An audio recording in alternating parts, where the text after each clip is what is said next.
T'as envie d'avoir bien peur au cinéma, de flipper un gros coup, d'avoir une méchante trouillasse, et bah ça tombe bien, on a un film pour toi.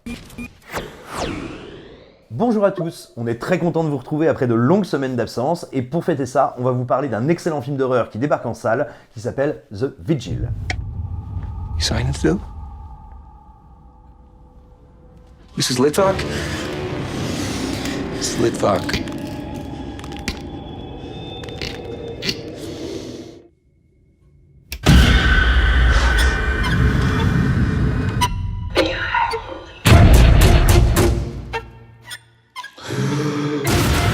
Ça nous raconte l'histoire de Yakov, qui est un jeune homme qui vit à New York, qui est en train de sortir de la communauté juive orthodoxe, qui n'est pas connue pour son ouverture, or lui a justement envie de changer de mode de vie. Mais le problème, c'est que comme toute personne qui quitte une communauté très liée, très centrée sur elle-même, il n'a pas encore de boulot, il sait pas exactement où aller, quoi faire de sa vie, et il a surtout pas un rond. Une de ses connaissances qui appartient donc à la communauté juive orthodoxe lui propose, pour se faire un petit peu de sous, d'être payé pour être, le temps d'une nuit, pour être un chômeur. Qu'est-ce que c'est? C'est quand on participe à une veillée funèbre, tout seul en fait, pour accompagner un corps avant sa mise en terre. Évidemment, vous vous en doutez, ça ne va pas se passer comme prévu, ce corps n'est pas seulement un corps, et il va passer dans une petite bicoque passablement inquiétante, une nuit absolument cauchemardesque. There's something evil in this house. We have to go now. It won't let you leave. What won't let me leave? The Vigil, c'est le premier long métrage du scénariste et réalisateur Keith Thomas, et sa grande qualité, c'est qu'il va vous foutre une trouillasse des enfers. Quand on fait un premier long métrage, on a tendance à mettre ses tripes sur la table, il faut montrer de quoi on est capable, donc on a envie de tout donner. C'est exactement ce que fait Thomas, c'est-à-dire qu'il va vraiment faire feu de tout bois. Un seul personnage, enfermé dans une maison avec une saloperie qui lui veut vraiment beaucoup de mal. Et ce film-là, parce qu'il est centré sur un seul protagoniste, il nous oblige à avoir une logique un peu différente dans la manière dont on appréhende l'horreur. Ça veut dire qu'on n'a pas une galerie de second couteau qu'on va balancer dans une turbine à viande, ça veut dire qu'on n'est pas toutes les 5 minutes en train de se dire « alors qui va y passer? Toi tu vas te faire manger, toi tu vas te faire péter les rotules ». Non. Et par conséquent, le film joue sur deux registres qui sont complémentaires, qu'on voit rarement au sein d'un même film, c'est-à-dire une horreur très physique, très matérielle, où on est blessé, où les corps souffrent, où ça craque, où ça saigne, où ça sue, mais aussi une terreur qui est plus psychologique, plus existentielle, on pourrait dire presque plus philosophique, parce que, et on y reviendra après quand on parlera de mythologie, ce à quoi est confronté notre héros, ça crée des ruptures de ton et ça crée quelque chose en permanence d'imprévisible que je trouve très puissant dans le film. Le fait de mélanger ces deux registres d'horreur, mais surtout de les faire se répondre, ça oblige le film à être, j'ai envie de dire,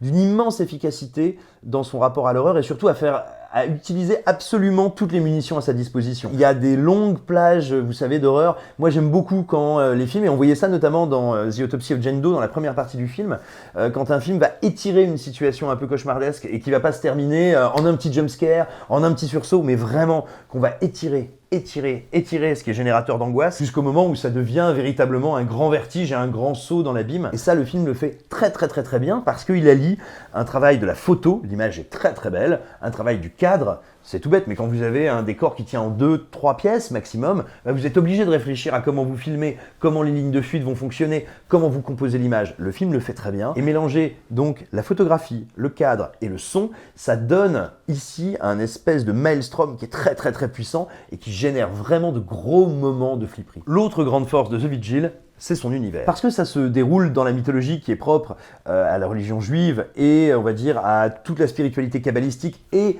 aux juifs orthodoxes, tout simplement, on est très éloigné des Conjuring, des films de zombies, donc on est très éloigné à la fois des grands classiques de l'horreur américaine, mais aussi des grands classiques de ce que j'appelle le cathoporn, c'est-à-dire tous ces films qui recyclent les mythes et l'imagerie catholique, où en gros, pour résoudre un problème, on appelle un prêtre qui lit en latin, s'il y a un souci, c'est parce qu'il y a un démon qui possède une petite fille innocente, et au final, à la fin, tout le monde va sucer des mythes en enfer. Comme on est très éloigné de ça, c'est aussi générateur d'angoisse, parce que pour nous, spectateurs, c'est une mythologie et ce sont des motifs qu'on ne connaît pas ou qu'on connaît peu et qu'on voit rarement employés dans le cinéma horrifique. Par exemple ici, bien sûr, il est question d'une entité étrange qui va s'attaquer à notre héros, mais ça n'est pas pour le posséder, ça n'est pas pour le manger, ça n'est pas pour le tuer, c'est dans un but bien différent que je vous laisserai découvrir. Et c'est nouveau. Vous ne l'avez pas vu avant au cinéma ou très rarement, vraiment très rarement.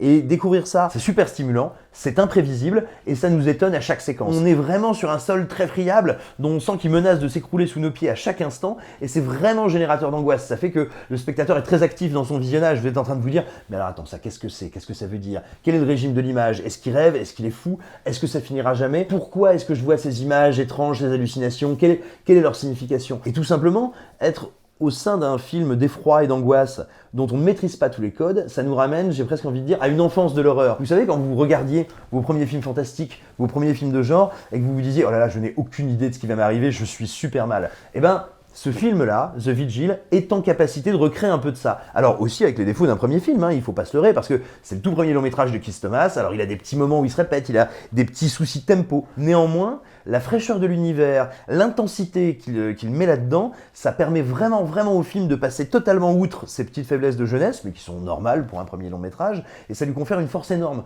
Donc en gros, vous allez vous retrouver face à un film qui est d'une intensité assez rare, qui est situé dans un monde et dans un univers que vous ne connaissez pas, qui va être vraiment impitoyable avec vous et avec son protagoniste, et je l'espère et je le crois, parce que moi c'est l'effet que ça m'a fait à Gérard May, qui est vraiment, en capacité de vous emmener sur un terrain dangereux et que vous ne connaissez pas. Donc si vous avez envie de vous remettre au cinéma, en tout cas au grand écran, et que vous avez envie de vous taper là une bonne petite fliperie bien comme il faut, bien énervée, qui va vous faire un peu bien battre le palpitant, bah écoutez, The Vigil est vraiment le candidat idéal, on vous le recommande chaudement. Voilà, on était très content de vous retrouver après cette longue absence pour vous parler d'un petit film d'horreur bien méchant, bien vénère, qui va jouer avec votre cerveau comme un vieux matou avec une souris. On espère que ça va vous faire mal, que ça va vous faire plaisir. Surtout, on espère que cette vidéo vous a plu, n'hésitez pas à la partager, à la liker, à la commenter. Et enfin, si elle vous a déplu, n'hésitez pas à insulter nos mamans. On vous embrasse.